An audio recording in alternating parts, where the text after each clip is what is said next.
Hey everyone, welcome back to Attacking Third. We are previewing the Women's FA Cup Final. It is on Sunday, May 18th, 8:30 a.m. Eastern Time, taking place at Wembley Stadium between Chelsea and the reigning champions, Manchester United. They're hoping to defend their title. Chelsea, they're hoping to go from winning the WSL title to winning the FA Cup Final. That's coming up. Let's talk a little bit about this game, Christine. When you think about United, Chelsea going head to head, what stands out to you in this matchup?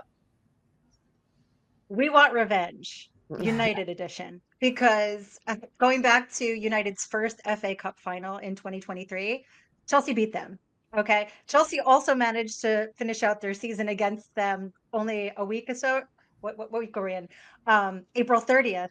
They managed to clinch the league against United. So I feel like United now, including being the defending champs, are like cracking their knuckles, like, let's go. Okay.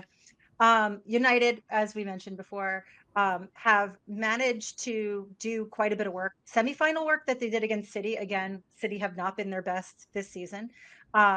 They managed to contain them really, really well. If that's a preamble for what's to come against Chelsea, perhaps. But United have been a team this season that have been quite good, but haven't necessarily been able to reach the heights that I think they potentially could have. With that being said, right now, like sitting in third in the league, they're not pushovers. I think that they're going to have to deviate a little bit from plan in order to tango with Chelsea, because Chelsea are Chelsea, right? I'm not saying they shouldn't be feared, but I'm saying they need to go into this like they are any other team with a really sound tactical plan.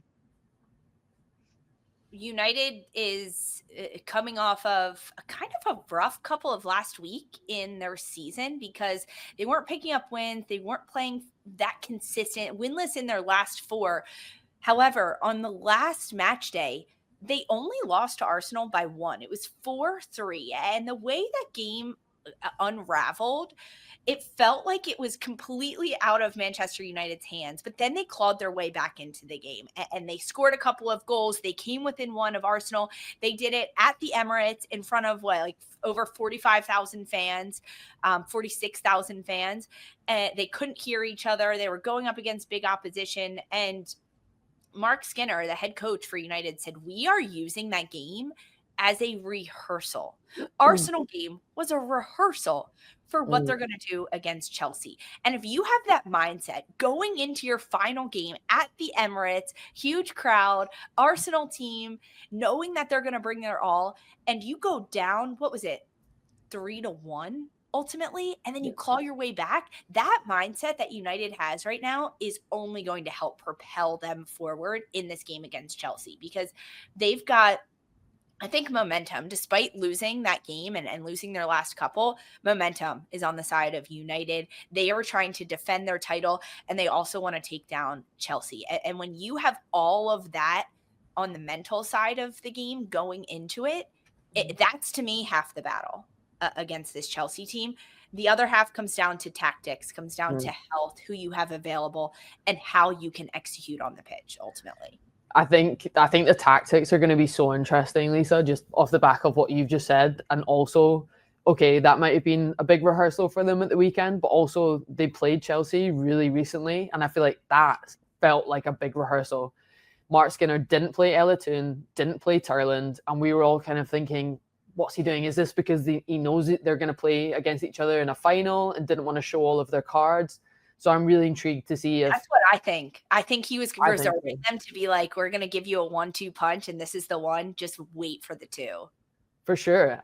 It's going to be an awesome game. I think the midfield is going to, such a battle in the midfield because Ellerton's going to play. She's one of their best players. She's, that was definitely a tactical thing to not play her in the league when Chelsea were going for the title just after the Barcelona games. They needed a bounce back. They did.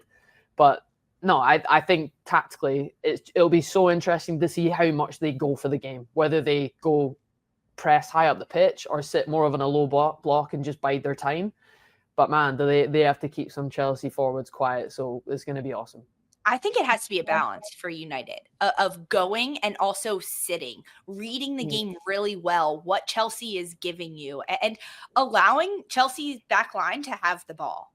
at times. Just let them possess, keep it, and make it difficult for them to find little spaces. And I think if United can really collapse between the lines and centrally not give the Chelsea midfield space, that is only going to help them. It's almost like give the Blues the wide areas and when you get to the final third, because you've got Valentel's choice in goal for United. That can hopefully dominate the box. Her aerial presence is big. She comes out on crosses and she controls. And then when Chelsea has everyone forward, can Tullis Joyce launch it, send it, and go. But it has to be a balancing act for United, because if they get stretched going, Chelsea's going to hurt them. Hurt them, punish them.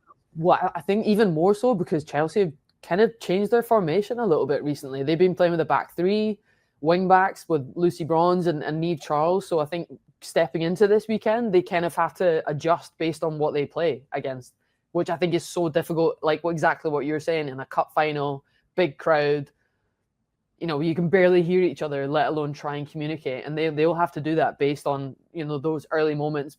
What's Chelsea formation? How are they set up against us? And how can we counteract that in the right areas? Chelsea has such stout attackers, though.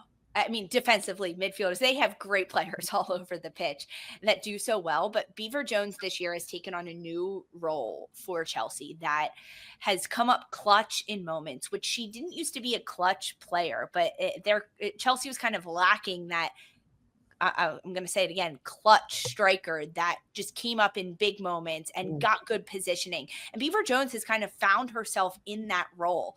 I've also been so impressed with Sandy Baltimore this year because she's been moved all over the place. And going from outside back to wing back to sometimes she's playing as a striker.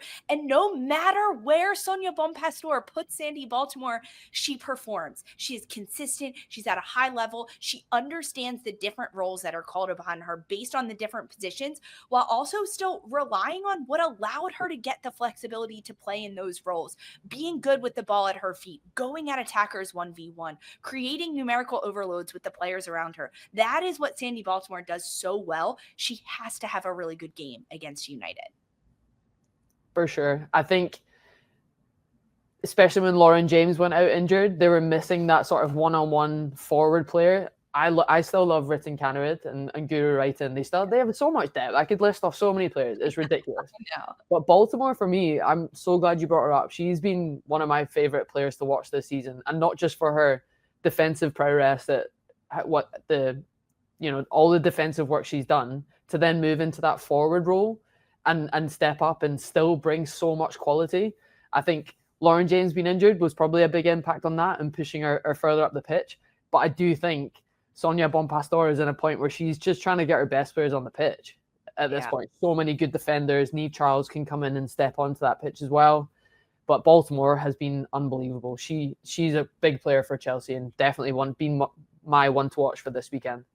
Christine, you have a player to watch for either side that we need to keep our eye on?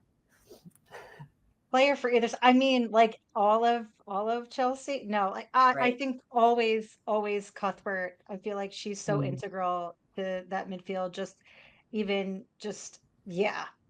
All around. But like United, I think it's probably going to be a big ask/task. And yes, I do think we'll see Turland and Toon. But I think just Bizet and Galton on the width, just stretching that back line is going to be really, really important.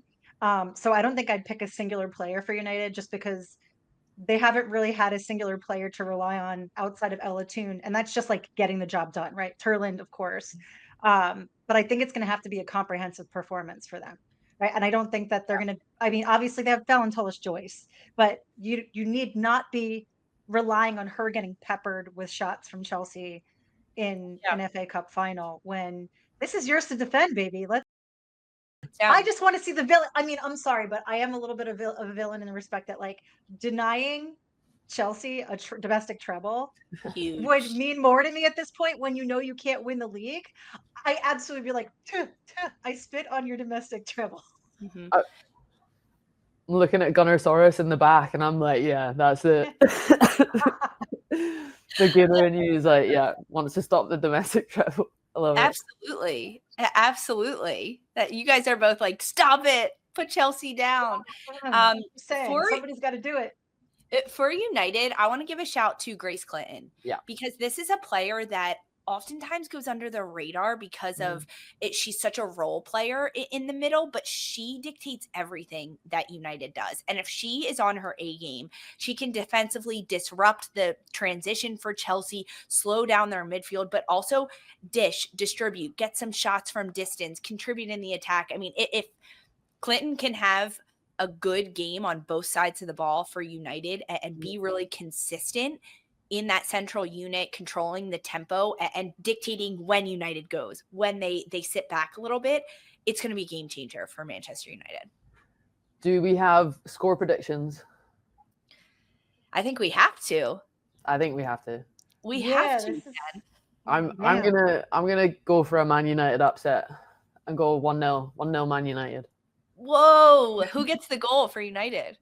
Clinton. I'm so glad you brought her up. I love Grace Clinton. I think she's awesome. I think she's stepped up for the Lionesses in this past year as well, and especially with Georgia Stanway being injured from the Lionesses, she's really stepped up. And I think going on loan to Tottenham has done nothing but add to her game. And I think the way that she's played all year, definitely one of the underrated and still so young as well. But she's so young. So yeah, for me, Grace Clinton, 1-0 Man United.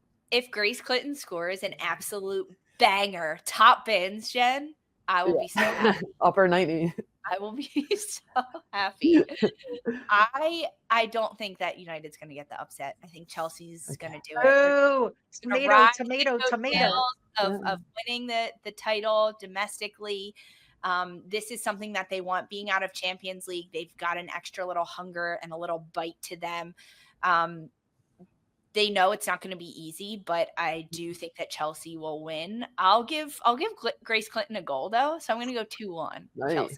Okay, well, you know what? I'm going 2-1, but in the opposite direction, and I will say Grace Clinton and goals with Miss Ella, A. So I'm just saying, listen, it's going to be an upset. I promise. Chelsea, Manchester United, the Women's FA Cup final, Sunday, May 18th, 8:30 a.m. Eastern Time. It's at Wembley. You know it is going to be rocking. Tune into that one.